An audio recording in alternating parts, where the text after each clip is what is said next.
இப்போ குருவின் வீட்டில் போய் சனி, அதாவது தொழில் காரகன் போய் இருக்க போகிறார். ஸோ தங்க விலை ஒரு ஸ்டேபிளாக இருக்கும்.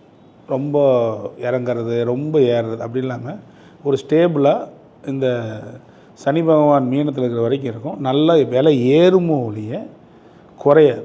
கொஞ்சம் கொஞ்சமாக சனியினுடைய தன்மை எப்படின்னு கேட்டிங்கன்னா, சனிங்கிற ஒரு வெயிட் பொறுமையாக ஸ்லோ அண்ட் ஸ்டடியாக அப்படியே நல்ல ஒரு நிலைமைக்கு தங்கத்தை கொண்டு அவர் நிறுத்த போகிறார். நண்பர்களே, தங்கத்தில் முதலீடு நிலத்தை விட சூப்பரான ஒரு டைம். நீங்கள் தாராளமாக கிராம் 10,000 ரூபாய்க்கு தங்கம் போகுங்கிறதுல எந்த மாற்றமும் இல்லை. சனினாவே லாங் டைம் முதலீடு.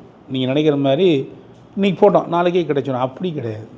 அப்போ தங்கத்து மேலே ஒரு கிராம் மாதமான 1 கிராம் மட்டும் வாங்கி வீட்டில் வைங்க. நீங்கள் 1 கிராம் வாங்கி வீட்டில் வச்சாவே இந்த 2.5 வருஷத்துக்கு வச்சுக்கிட்டே வாங்க, 30 மாதத்துக்கு 30 கிராம் சேர்ந்துருக்கும் குறைஞ்சபட்சம்.